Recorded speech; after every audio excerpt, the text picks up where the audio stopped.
everybody, it's Mickey, and in today's video we are meal planning for the month of April.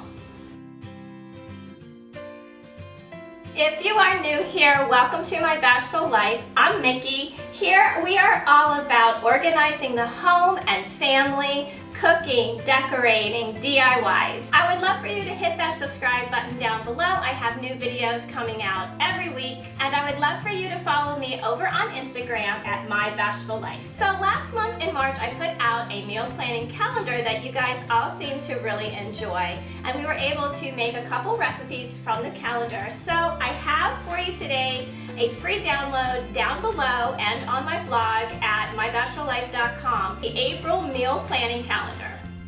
This calendar runs the month of April from Sunday through Saturday with a collection of family favorites, meatless meals, and my favorite leftover days. Today I thought we would talk about all the different ways that you can meal plan. Although it is really great to have a calendar all filled out for you with meals to have every night, sometimes it's even better to create one on your own.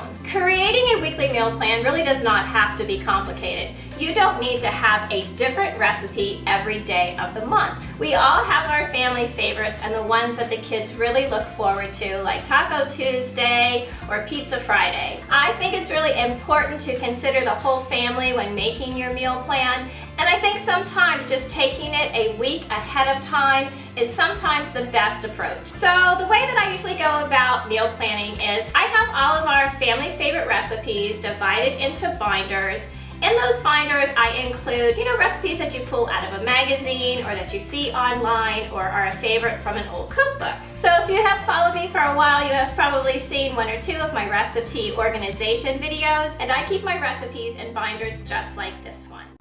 This is a binder that holds some of our family favorite recipes and the one that I use most frequently when meal planning. When I create my menus for the week, I page through this binder to find the recipes that I want to make, and I start to create my calendar. I always consider a few things while I am choosing the recipes. One would be what our schedule is like the coming week, and the other is what I already have in the refrigerator that I would want to use up. Once I have my plan set, I go back through the recipes and I start to create my grocery list. I check my pantry, my freezer, and my refrigerator to see what I have on hand and to see what I need to buy at the store. I usually take a picture of my grocery list with my phone so that I know that I always have it with me when I head to the grocery store. To help you along the way to plan your own meal calendar, I have created as a free download this blank calendar page where you can fill in the month at the top and fill in the dates. You can create your own meal plan either the whole month at once or week by week. Fill it up with all of your family favorites. There will be a link in the information bar below where you can download your own copy. Today, to get us kick-started for the month of April, we are going to be making one of the meals from the calendar, and we are going to skip all the way ahead to the last day of the month, and today we are going to be making meatloaf, mashed potatoes, and green beans. Now this recipe, again, is a very forgiving recipe. You can use any combination of spices or ingredients for your meatloaf. Whatever you have in the refrigerator will work. I like these kinds of recipes because you can kind of use up what you have in your fridge. You can use the pre-packaged meatloaf mix if you'd like. You could use all ground beef or all ground turkey, whatever you want to make for your family is fine. So for the meatloaf, you're going to be needing about a quarter of a chopped onion, about a half of a green pepper, about a half of a large carrot, an egg, salt and pepper, some spices, Mrs. Dash, garlic powder, parsley, basil. I don't have it out here yet, but some ketchup, Worcestershire sauce, and some breadcrumbs. You'll also need some cheese. You can use whatever you have in your refrigerator. I like to use my Pecorino Romano. Along with our meatloaf today, we are going to be making red-skinned mashed potatoes. And I don't really use a lot of canned vegetables, but one of my favorite is French-style green beans in the can, and we're going to be adding some oregano and garlic and oil to them, and they are just delicious.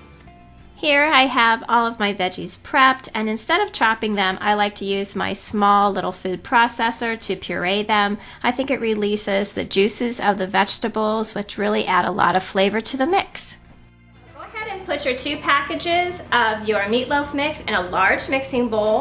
To this, I'm just going to add my vegetables, my carrots, green peppers, and onions that I pureed in my little Cuisinart there. I think one of the secrets to this recipe is that you make your own breadcrumbs. You can use whatever white bread that you have. It doesn't have to be stale. Just put it through your food processor. For this recipe, you will just need about 1.5 cups of breadcrumbs. To this mix, we are adding our salt and pepper, garlic powder, basil, parsley, Mrs. Dash, and our Romano cheese. To this, we add our egg, some Worcestershire sauce, and a big old glob of ketchup. Using really good clean hands, these are your best kitchen tools. You're going to mix this all up. I've separated my mixture into 2 different loaves. I put them in a sprayed 9x13 pan, and I'm going to bake these in the oven at 375 for about 1.5 hours, covered with foil. So while my meatloaf is cooking in the oven, I have chopped up my red skin potatoes, put them in a pot, and covered them with some cold water, and I'm going to get them boiling. For my mom's Italian green beans, you take a 28-ounce can of French cut green beans, drain about half of the water out, put it in your pot. You're going to add about 2 tablespoons of olive oil, some garlic powder, salt and pepper, and oregano. Put it on your stove and heat it through. As you can see, my red potatoes are all ready to be mashed. In here I have some cream cheese, butter, salt and pepper, some garlic powder, and my little secret ingredient is minced onion. And I'm going to get these all whipped up, and then I'm going to add a little milk to it, and they will be ready to go. So this is what it looks like when it's all plated up. I've always called this our blue plate special, you know, those blue plates that you get in the diners. We have here our Italian green beans, our meatloaf, and our red skin mashed potatoes. So thank you so much for spending some time with me today in my kitchen. I hope you will leave me a comment below and let me know if there is one part about meal planning that you guys always find difficulty in.